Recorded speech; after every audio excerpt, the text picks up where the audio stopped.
Alexandre Rocha acordava todos os dias às 5 da manhã, não por necessidade, mas por hábito. Herdeiro de um dos maiores grupos de construção civil do país, ele aprendeu cedo que confiança era um luxo que poucos podiam se dar. Sua mãe falecera quando ele tinha apenas 12 anos. E a mulher que cuidou dele durante a infância, que preparava seu café com leite e o levava para a escola, desapareceu uma noite levando joias, dinheiro e parte dos documentos importantes da família. Desde então, Alexandre construiu muros mais altos que qualquer prédio que sua empresa erguesse. Clara Brandão chegou à mansão dos Rochas em uma manhã de março, carregando uma mala pequena e um currículo modesto. Tinha 26 anos, estudará até o ensino médio e trabalhará os últimos anos em casas de família e asilos. Seu último emprego terminara de forma abrupta. Um idoso sob seus cuidados teve um ataque cardíaco, e ela doou sangue no hospital para salvá-lo. Dias depois, sumiram R$ 200 de uma gaveta. Encontraram o dinheiro no bolso do uniforme que ela havia deixado para lavar. Clara nem tentou se defender. Sabia que explicações não mudariam o olhar de desconfiança. Então, apenas pegou suas coisas e saiu. Quando Alice, a governanta, a contratou para trabalhar na casa dos Rochas, Clara prometeu a si mesma que seria invisível. Acordava antes de todos, limpava os cômodos que ninguém mais usava, organizava sem fazer barulho. Nos primeiros dias, Alice ofereceu R$ 50 de gorjeta pelo bom trabalho. Clara agradeceu e devolveu. Uma semana depois, o motorista tentou dar R$ 20. Ela recusou de novo, com um sorriso gentil. Quando Alexandre soube disso, algo nele se ativou. Gente boa demais escondia algo. Sempre escondia. Ele começou a observar. Mandou instalar câmeras discretas nos principais cômodos, revisou o sistema de segurança e instruiu Alice a não comentar nada. Durante 15 dias, Alexandre assistiu Clara trabalhar. Ela era meticulosa. Arrumava almofadas que já estavam no lugar, limpava vidros que mal tinham poeira, cuidava de plantas como se fossem suas. Certa tarde, viu pelo monitor quando ela parou diante de uma fotografia emoldurada de sua mãe. Pegou um pano e limpou com delicadeza, como quem toca algo sagrado. Aquilo o incomodou mais do que deveria. Foi então que Alexandre decidiu fazer o teste.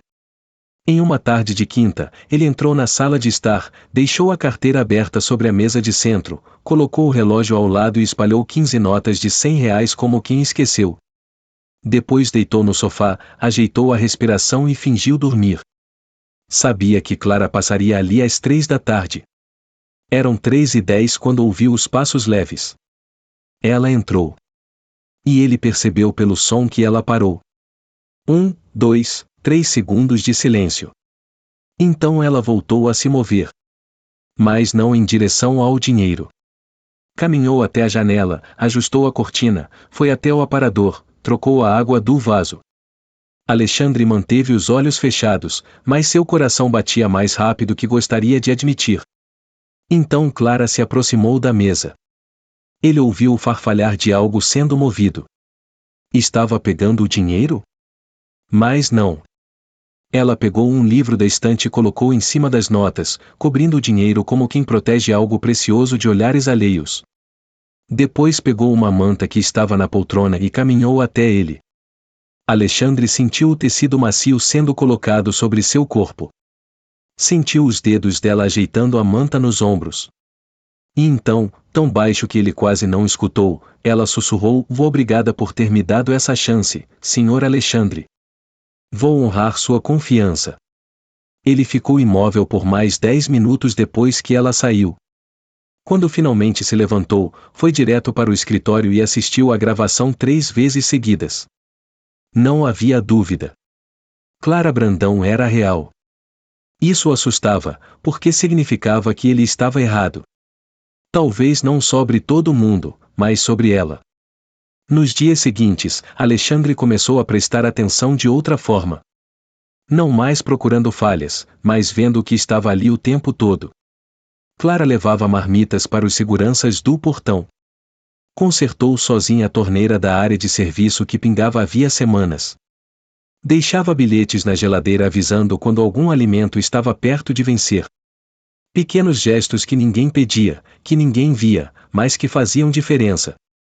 2 semanas depois, durante um jantar que Alexandre ofereceu para investidores, uma das convidadas, uma mulher elegante e ácida chamada Valéria, encontrou um lenço no banheiro social.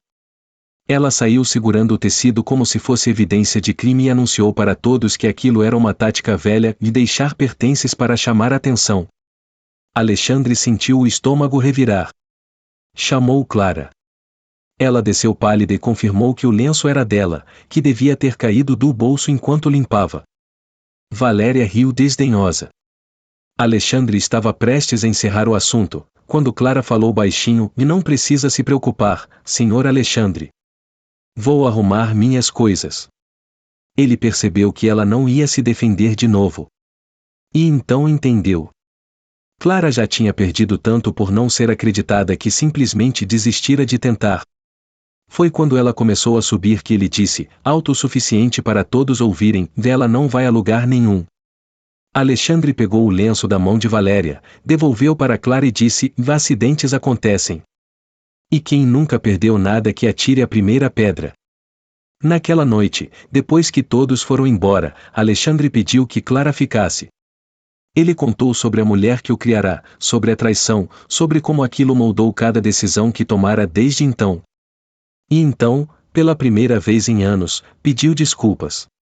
Desculpas por duvidar, por testar, por quase deixá-la ir embora sem lutar. Clara chorou. Não de tristeza, mas de alívio. Alguém finalmente acreditara nela sem precisar de provas. Os meses que se seguiram foram de transformação silenciosa. Alexandre começou a aparecer na cozinha de manhã, não para supervisionar, mas para conversar. Clara deixou de tratá-lo como patrão e passou a vê-lo como humano. Ele descobriu que ela sonhava em voltar a estudar, fazer enfermagem, cuidar de pessoas de verdade. Sem que ela soubesse, Alexandre usou contatos e recursos para conseguir uma bolsa integral em uma das melhores universidades particulares da cidade. Quando a carta chegou, Clara não acreditou. Ele apenas sorriu e disse: "Alguém precisa acreditar em você. Até você aprender a acreditar em si mesma." Clara saiu 6 meses depois para começar a faculdade. Alexandre não tentou impedi-la, mas disse que a porta estaria sempre aberta. Ela levou pouco, mas na mala carregava um pequeno quadro que Alexandre dera de presente e a foto de sua mãe emoldurada de novo, com uma dedicatória atrás: "Para quem cuida com o coração." 1 ano e meio se passou. Alexandre continuou trabalhando, construindo prédios, fechando contratos, mas algo nele mudará. Ele passou a tratar os funcionários diferente, a ouvir mais, a confiar um pouco mais. Aprendeu que bondade não era fraqueza, e que desconfiança eterna era apenas uma prisão confortável. Em uma tarde de outubro, ele estava no jardim da casa, plantando roseiras, algo que nunca imaginara fazer, quando ouviu uma voz familiar: "Você ainda não aprendeu a cavar direito." Virou e viu Clara de uniforme hospitalar sorrindo. Ela estava de volta, não para trabalhar, mas para visitar. Trouxe um presente, um lenço bordado com as iniciais de Alexandre. "Desta vez," disse ela, "é para você guardar." Ele riu. Ela ficou para o jantar, conversaram até tarde e quando Clara foi embora, Alexandre percebeu que não sentia mais medo de confiar. Sentia gratidão, porque Clara não apenas provou que era digna de confiança, ela provou que ele era digno de acreditar de novo. A vida nos ensina que desconfiar é fácil. Proteger-se é instintivo. Mas confiar, verdadeiramente confiar, exige coragem. Muitas vezes, julgamos as pessoas pelo pior que já vimos, e esquecemos que bondade existe, silenciosa, constante, sem pedir reconhecimento. Alexandre aprendeu que testar alguém não revela caráter. Observar com empatia sim. E Clara ensinou que dignidade não precisa gritar para ser ouvida. As maiores lições vêm das pessoas mais simples, e as maiores riquezas não estão em cofres, mas em gestos pequenos feitos com amor verdadeiro.